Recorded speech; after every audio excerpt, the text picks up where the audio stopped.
Yeah, pretty. See all the time. Look at the butts. Nice. Baby deer. Yeah.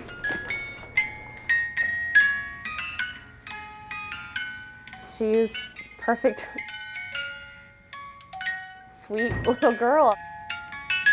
Our little baby Alice is 8 months old now. Cheryl Reed gushes about the birth of her infant daughter, Alice, in January. She was flawless in my eyes. And she was from the outside.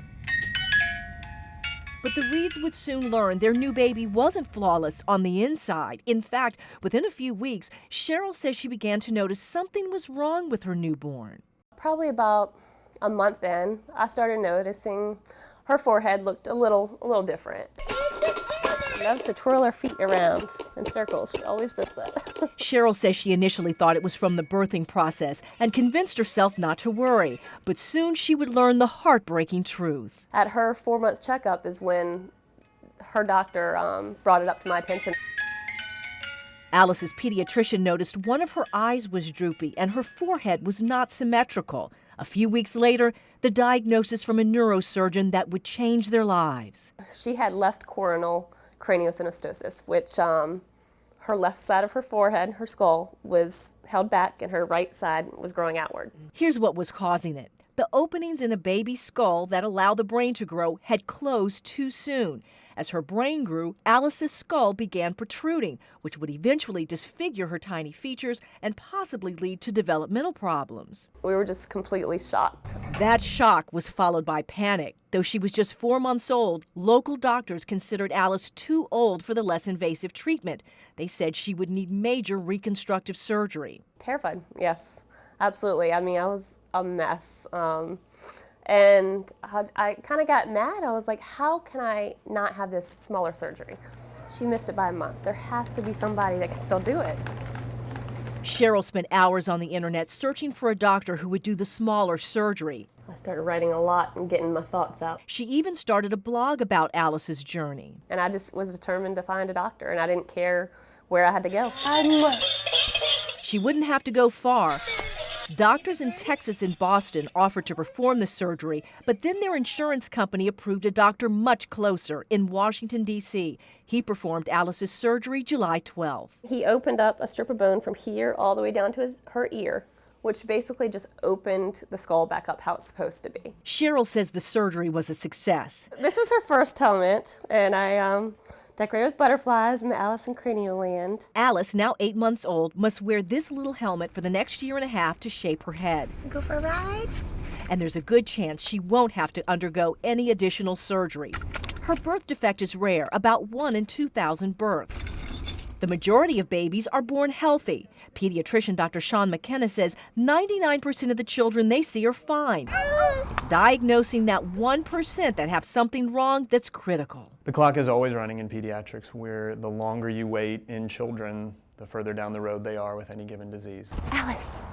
Dr. McKenna says certain genetic disorders like Alice's must be diagnosed early to prevent long-term damage or to avoid major surgery. That's why doctor visits are so frequent in the first year of life. Check that and that. He says they're looking for congenital and genetic disorders. Pediatricians now screen for disorders like autism between 12 and 18 months. And you are your child's advocate. Dr. McKenna says if you feel something is wrong, speak up. What I talk to parents about is trusting their instincts. And a wee little baby bear. Cheryl says she wishes she had listened to her gut and taken action sooner, but says she's glad her pediatrician caught Alice's problem in time. No matter how crazy you sound or how paranoid you sound, you need to bring it up.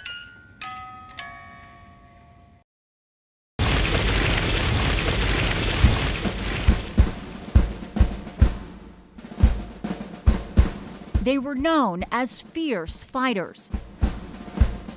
They were African-American men skilled at military combat, stretching back to the Civil War. They were Buffalo Soldiers. Now, I've got that saddle out in the garage. You do?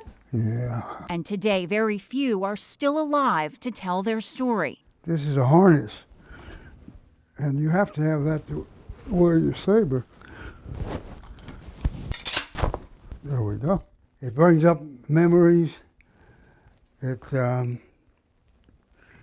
gives you a sense of pride and service.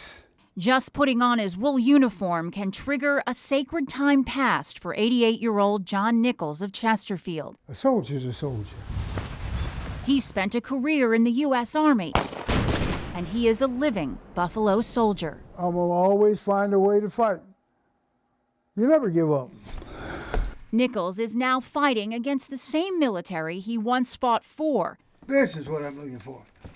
He's in a battle to restore his rank in the Army.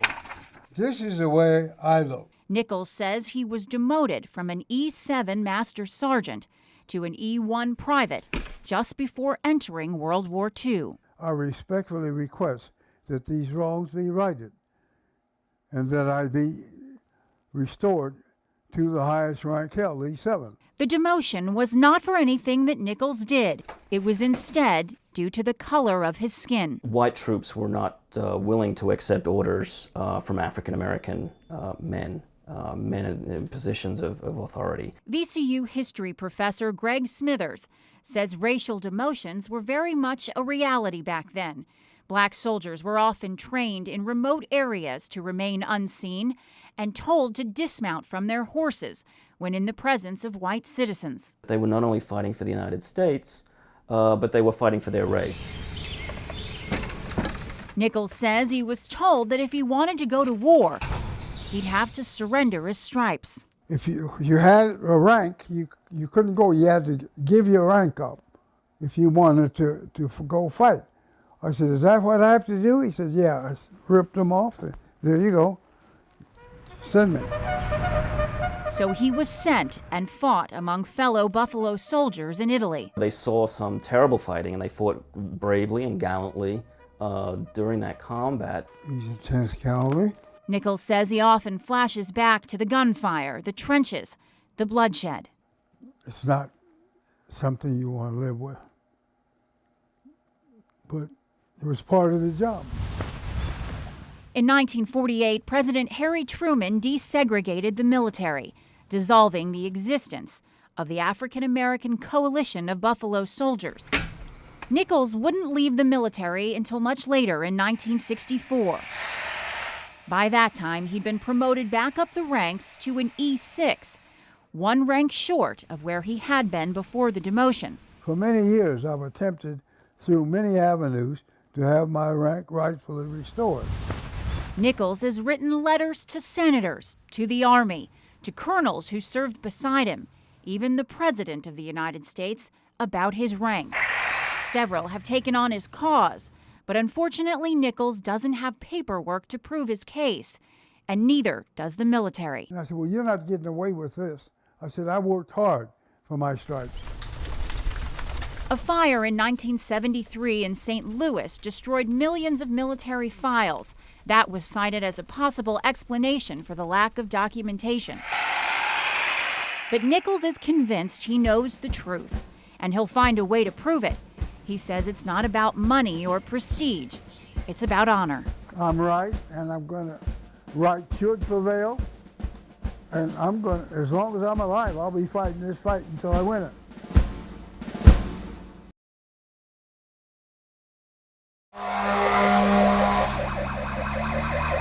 Get a phone call one day and you lost a family member. Went up in the air when it hit the bank and slammed up against that tree. It was a big boom. And I know somebody got hurt. Then I called 911. His name is Timothy Childers, and he was a loving cousin, brother, uncle. He just graduated. He was just getting ready to go to college. I was going this way. He was going this way. I stopped when I saw him sliding like that. He was speeding. You can look at it and see he was flying. He was just going to go help out another family member. As he got almost to the destination of helping him out, he turned over sideways, and I just hope that he didn't suffer. That's my main concern, as long as it just happened fast. He was definitely out of control when he come around there. And I love him, and he's in a better place now. I wish we could have him back.